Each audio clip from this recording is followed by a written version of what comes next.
I got a question for you. So why is it that we rush to be married? Because everyone's talking about, hey, go get you a man, go get you a woman, chase the ring, but you ain't chased your own life. You know, here's the funny thing. You know, as I'm traveling around the world and I'm on TV from Tamron Hall to Fox and Friends to the Rachel Ray shows, one of the most common questions I have been asked is, Anthony, how did you build your success? And it's simple. I didn't focus on getting into a relationship. I maximized my single season. And that is why I created this course. We're gonna walk through 8 pillars on how to maximize your single season and really tap into that potential that's on the inside of you that you really haven't brought out. There's some assignments, there's some constructive thinking that you're gonna have to really put into place so that way you can start building your life. Because when we have ownership, we have freedom. When we have freedom, it creates different opportunities. When we have opportunities, there's so much you can do with your future family. But it starts right now. You own your mind. You own your thoughts. God has given you something, go do it.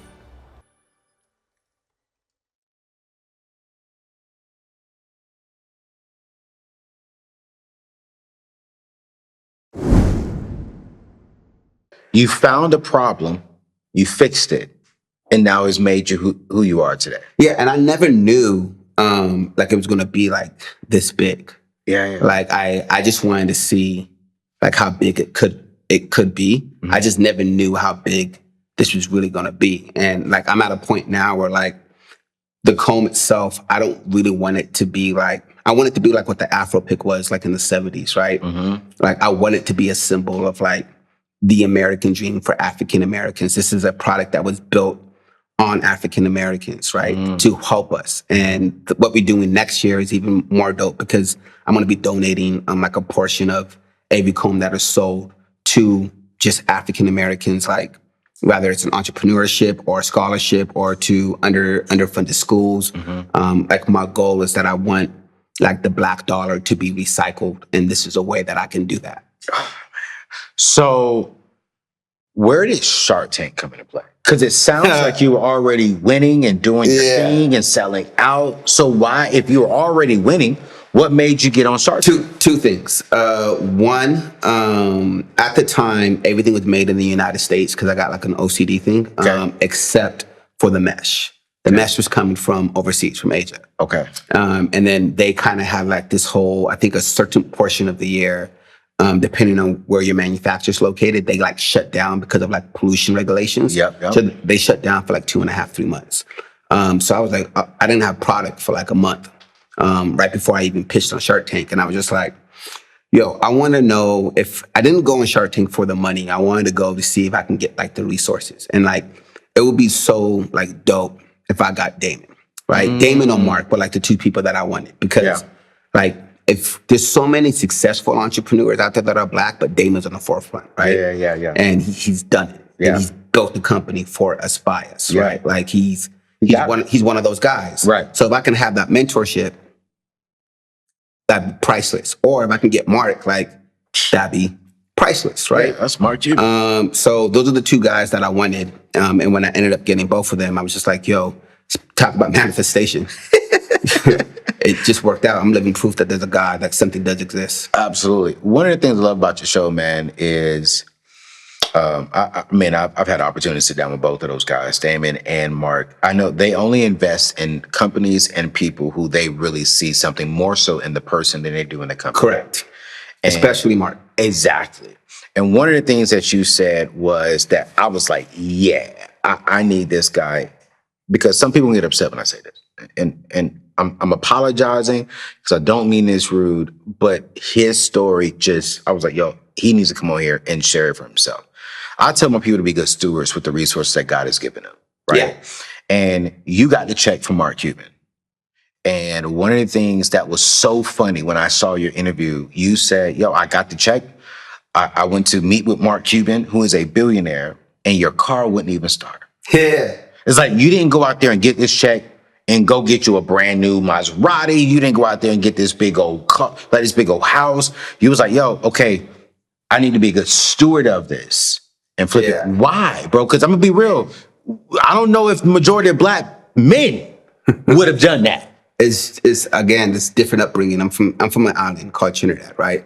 My dad comes from a family of 10. Like I said, my mom is very strict. Pay yourself first. Yeah. Right. There's a thing my dad always told me when every time we would ask, he would try to pour wisdom into me. It's like, you got to understand the difference between needs and wants. Yeah. Right. So Gucci's always going to be around. BMW is always going to be around. Right. I can either get the newer BMW in my 40s or I can struggle and get one now. Right. Like it's always going to be there. So like, what is more important? Right. Like, I can sleep in a motel. I don't need to sleep in a Marriott. I don't need to spend an extra $300, right? You got to develop habits. And another thing my mom will always tell me is like, how you do one thing is how you do everything. Yeah. Right? So if you're going to do this, half-assed, you're going to do this half-assed. Yeah. Right? You got to develop good habits. Yeah. So at a very young age, I had this habit of less is more. Yeah. Right? I don't need to get a new t-shirt. I don't need to get new shoes. I don't need to live in the best area. All I need to do is focus on my goal. And what is my goal? To build financial wealth. And why do I want to build financial wealth? Because anybody that comes from my seed, they're going to understand that they have the option and the luxury of choosing whether or not they want to be an entrepreneur or they want to go to school and not worry about a paycheck, because I would have set the financial well-being for them. And that's more important than buying a BMW. That's more important than buying Jordans. That's more important than me going out and partying, because it's my son, it's my daughter, it's my wife. And I never want to be in a position where they come to me and say, hey, Daddy, can we have this? And I say no, because I can't afford it. I want to say no because they don't deserve it. And that's just like, that's rooted into me. That's my why, right? No offense to anyone that does it. This is just my dream for my life, for my future family. And I don't want my family to struggle.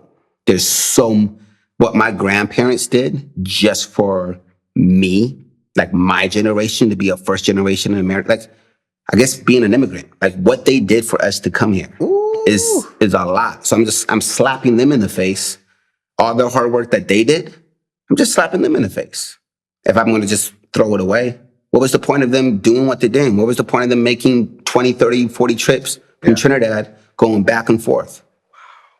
So I owe it to them to make something for myself. Oh, my goodness, man. What was Mark Cuban's, like? He's dope. You know what I'm saying? Like, car won't start in front of Mark Cuban. He just laughed. He loved it. He laughed and he loved it. Like, it wasn't the best hotel. He just came, he met me. Wait, Mark Cuban came to you? Yeah, he came to me. So I was going to come to him. And he was like, nah, man, I just come to you. I was like, all right. Bro. Cool, you want to come? Yeah, man, I work for you. I'm gonna come. Like, you would never know Marcus like a billionaire if you don't know who he was. No, listen, there's no way. Real talk. We flew out to Dallas to interview him in regards to the student loan, the Borrowed Future documentary that I did with Dave Ramsey. And I thought we was gonna go out to Mark. Mark said, "Nah, we'll come out to you." Yeah. So I'm in a suit. I'm chilling. You know what I'm saying? You and I'm like, yo, basketball shorts and jeans and a Dallas Maverick shirt with the navigation on his phone. Yeah. Oh, you have arrived. And I'm sitting there like, this is a billionaire, no security guard, no driver, just pulls up in his truck. I'm looking at him like, okay, I look like I got a lot of money. You look like you just chilling. Yeah. Like, I agree, man. Mark is the man. And I was just wondering, like, I wonder, how did you feel in front of Mark, who just invested in you that you don't even have a car that starts? Well, I mean, so the car that it was a rental. Yeah. So, I mean, I put it to my parents. Like, I don't live in the space of comparing. I don't live in the space of like thinking like Mark's, like, I like Mark, but like, his opinion of me is like irrelevant, because I know my value, right? I know my worth. You're not going to tell me what I can and cannot do. I'm just going to go out and show it to you. If you say that I can't do it and I think that I can, I'm going to go out and do it, right? Like, I appreciate him for everything that he's done. I appreciate, the knowledge that he gives me. But everything that I want to do is not, if Twisted Up fails, it's not on Mark. It's on you. It's on me. Yeah. So you got to have a certain self-worth of this, right? You got to know what you are capable of. And I tell people this all the time, like, You can want to be a millionaire. It's no different than saying that you want to climb Mount Everest. Yeah. They're two different goals, right? Yeah. But they're still goals. There's some people that go on the climb of Mount Everest and say, you know what? I'm going to stop right here. I did my best. This was enough. Yeah. It's the same thing with becoming a millionaire. You can get up to like $300,000 and you can be like, you know what? I don't want to work this much. I don't want to work any more harder. Like $300,000 is more money than I need. Yeah. I'm going to stop right here. And that's okay. You just have to know what you are capable of. Because if you can't manage $5,000, what makes you think you're going to manage $1 million? And if you can't manage $1 million, what makes you think you're going to manage 15 million? Right? There's certain things that you have to learn. Let's talk about Twist It Up. Where is it at today? Oh man, it's still amazing how something so small can be so big. Yeah. Right? Especially for the community. It's a 2 million plus company a year right now, which is, to me, it's like unbelievable. And you started this in 2017. Correct. And now it's making $2+ million a year. Yeah, it's From a tennis racket. Do yeah, it's amazing. But the thing that outside of just the money itself, it's what it represents, right? Yeah. I can't. Representation is so important, which is why I'm willing to come out here and like do this podcast, Yeah. right? Which is why I like Earn Your Leisure Breakfast Club, because this is me. Yeah. I am Black. African American culture can be appropriated in so many different ways, between our music, the way we talk, the way we walk. But the one thing that is really hard for any culture to appropriate is our hair, because that is unique to who we are.